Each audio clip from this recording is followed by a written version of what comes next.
यहाँ पर लाखों की संख्या में परशुराम वंशी बैठे हुए हैं। एक बात मैं बताना चाहता हूँ, आपके सामने सिर्फ अब दो विकल्प बचे हैं। आपके सामने सिर्फ दो विकल्प बचे हैं, या तो आप लड़ेंगे या तो आप मरेंगे, या तो आप लड़ेंगे या तो आप मरेंगे। तो घर में बैठकर मरने से अच्छा है लड़ करके का। सिर्फ एक फोन गया था मेरे पास, उन्होंने कहा सर्वेश जी अपने समाज का कार्यक्रम है, ब्राह्मण भूमिहार का कार्यक्रम है, आपको आना है। एक ही फोन पर मैंने कहा कि भाई मैं आऊंगा, और एक दिन पहले ही मैं कार्यक्रम भी पहुंचा है।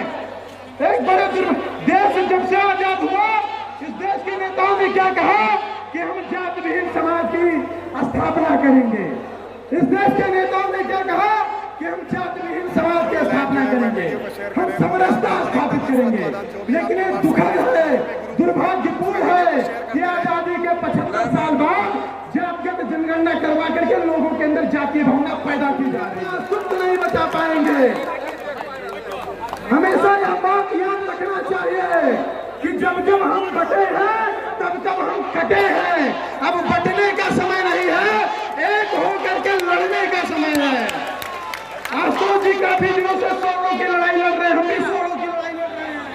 भारत माता की, भारत माता की, भारत माता की, वंदे वंदे वंदे।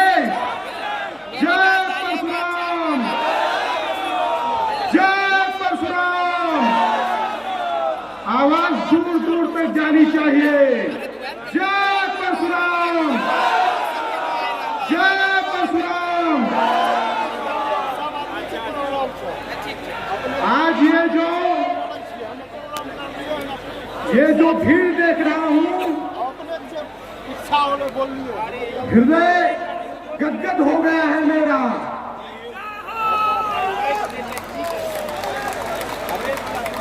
आज दिनकर की धरती से मैं सर्वेश पांडे आप लोगों के बीच में, अपने परिवार के बीच में खड़ा हूं।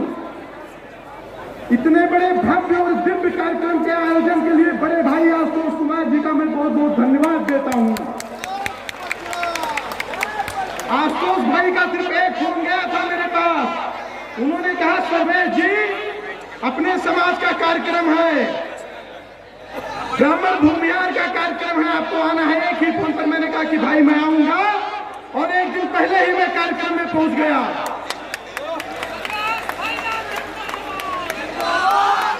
आज हमारे ब्राह्मण समाज के, भूमिहार समाज के भाइयों ने, माताओं ने, बहनों ने, पिता पुत्र बुजुर्गों ने यहाँ पर अपनी उपस्थिति दर्ज करवा करके लोगों को ये बता दिया है कि हम अलग नहीं हैं, हम एक हैं। हम अलग नहीं हैं, हम एक हैं। जिस तरीके से आज हमारे समाज को टारगेट किया जाता है, हमारे समाज को नीचा दिखाया जाता है, हमारे समाज को गिराने का प्रयास किया जाता है, आज की ये जो एकता है ये विरोधियों की छाती फाड़ देगी। आपकी एकता देख करके कोई विरोधी टिक नहीं पाएगा। आज आप लोग, मैं बड़े कार्यक्रमों में जाता हूँ, जगह जगह पर कार्यक्रमों में जाता हूँ, लोग मुझसे कहते हैं भाई साहब सब हो सकता है, यह समाज एक नहीं हो सकता है। आज उन लोगों को आंख खोल करके देखना चाहिए कि आज नहीं समाज एक है, और एक होकर के हजारों लाखों की संख्या में दहाड़ रहा है। यहाँ पर आज समाज में जितनी समस्याएं हैं, आशुतोष जी ने जब से संघर्ष करना शुरू किया है, समथिंग उसी के आसपास मैंने भी संघर्ष करना शुरू किया। आशुतोष जी हमारे बड़े भाई, हमसे बहुत बड़े हैं वो। मैं उत्तर प्रदेश से हूं, जितने भी लोग मुझे जानते होंगे, सोशल मीडिया से देखते होंगे। आज ये समय की मांग है। हमने देश के लिए लड़ाई लड़ी है, हमने धर्म के लिए लड़ाई लड़ी है, लेकिन आज ये मांग है कि हम अपने जात के लिए लड़ाई लड़ें, हम अपने जात के लिए लड़ाई लड़ें। ये जो दिन रात आशुतोष जी प्रयास कर रहे हैं समाज को जोड़ने के लिए, जगाने के लिए, इससे उनका कोई व्यक्तिगत फायदा नहीं है।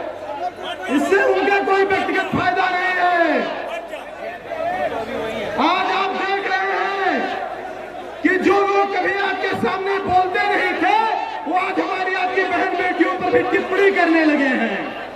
आज आप देख रहे हैं कि जो लोग कभी हमारे सामने बोलते नहीं थे वो हमारी बहन बेटियों पर टिप्पणी करने लगे हैं, हमारे समाज पर टिप्पणी करने लगे हैं। तो कल्पना करिए कि अगर आज आशुतोष जी का जो प्रयास है और हम संगठित नहीं हुए तो आने वाले समय में अपना अस्तित्व नहीं बचा पाएंगे, आने वाले समय में अपना अस्तित्व नहीं बचा पाएंगे।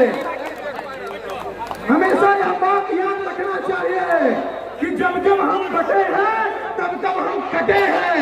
अब बटने का समय नहीं है, एक होकर के लड़ने का समय है।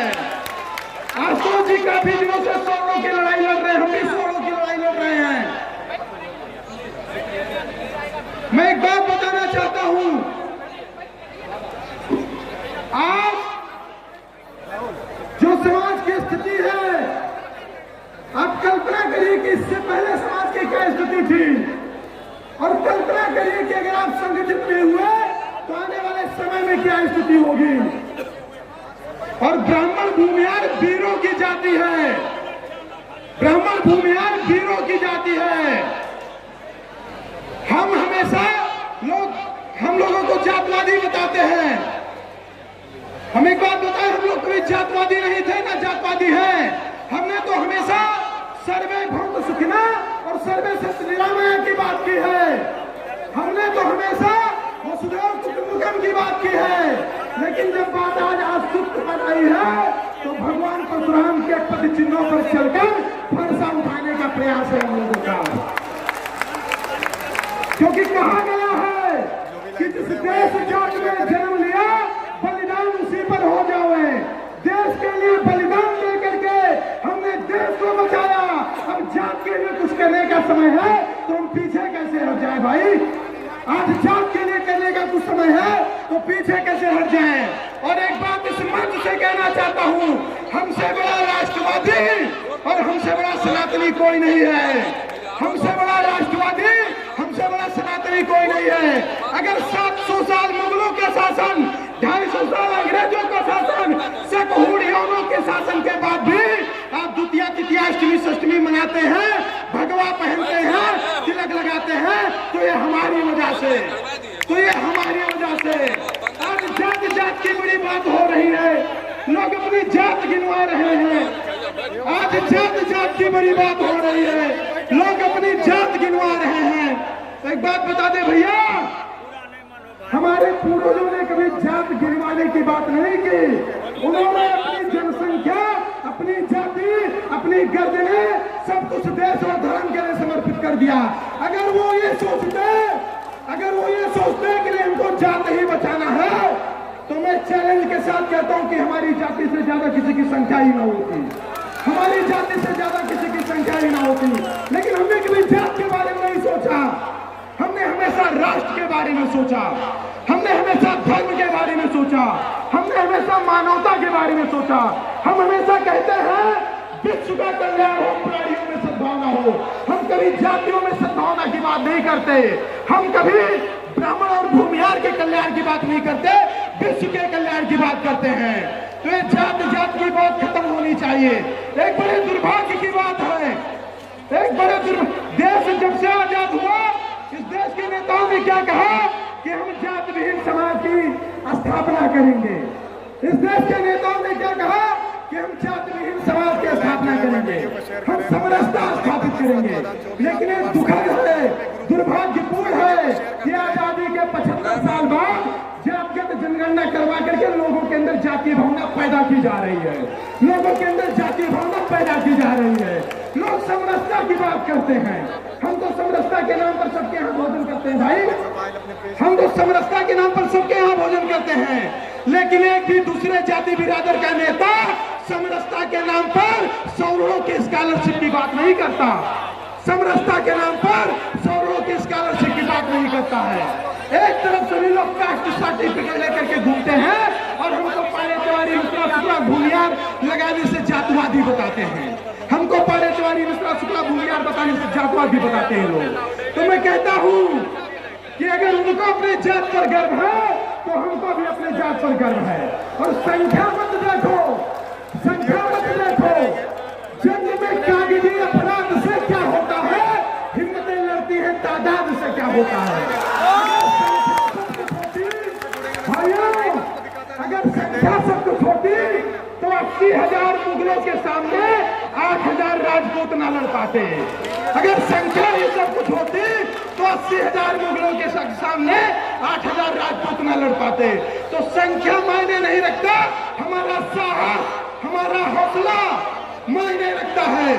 और मैं एक बात और बताऊं, मैं आया हूं, कल ही यहाँ होटल में रुका हूं, बहुत सारी बातें सामने आ रही हैं। कुछ लोग कह रहे हैं कार्यक्रम राजनीति के लिए किया जा रहा है, कुछ लोग कह रहे हैं कि अपना अपना लाभ होगा। मैं कहता हूं आप भी अपने लाभ के लिए इतनी संख्या एकत्रित कर दो, हम आपके साथ खड़े रहेंगे। आप भी अपने लाभ के लिए, अपनी राजनीति के लिए इतनी संख्या एकत्रित कर दो, हम अपने साथ खड़े रहेंगे। एक बात मैं डंके के चोट पर और खुले मंच पर कहना चाहता हूं, अगर कल आवश्यकता पड़े और एमपी एमएलए का चुनाव लड़ना पड़े आपको जी को, तो मैं कहूंगा कि आप लड़ो और आपका भाई आपके साथ पीछे मजबूती से खड़ा होगा। क्योंकि सड़कों पर कब तक संघर्ष होगा, सदनों में भी तो कोई आवाज उठाने वाला होना चाहिए। सड़कों पर कब तक संघर्ष होगा, सदनों में भी तो कोई आवाज उठाने वाला होना चाहिए। ओवैसी से सीखिए आप लोग, एक ओवैसी सदन में है, अपने कौम के खिलाफ एक भी बात सुनता नहीं है। अगर उसके कौम के खिलाफ कोई बिल पारित हो, फाड़ कर फेंक देता है। तो हमारे भी समाज का कोई एक व्यक्ति ऐसा होना चाहिए कि सदन में हमारे खिलाफ कोई भी वोटिंग हो, कोई भी बिल पारित किया जाए तो उस बिल को वो फाड़ सके। मेरी बातों से आप लोग सहमत है कि नहीं सहमत है? मेरी बातों से आप लोग सहमत है कि नहीं सहमत है? मैं बहराइच की धरती से आया हूं। बहराइच बेगूसराय से 600 किलोमीटर दूर है। मैं कोई संख्या लेकर नहीं आया हूं, नहीं कोई धन लेकर के आया हूं जो मैंने आशुतोष जी को आपसे सहयोग किया है। मैं 600 किलोमीटर सिर्फ इसलिए चल करके आया हूं कि जहां हमारे समाज के लाखों लोग एकत्रित होंगे, वहां समाज की एकता में हमारी भी एक उपस्थिति हो, हमारी भी एक उपस्थिति हो। और जिस दिन ये भावना हमारे समाज के अंदर आ जाएगी ना, किसी की हिम्मत नहीं है कि वो हमारे समाज से लड़ सके। एक बात मैं यहाँ पर बताना चाहूंगा, यहाँ पर लाखों की संख्या में परशुराम वंशी बैठे हुए हैं। एक बात मैं बताना चाहता हूँ, आपके सामने सिर्फ अब 2 विकल्प बचे हैं।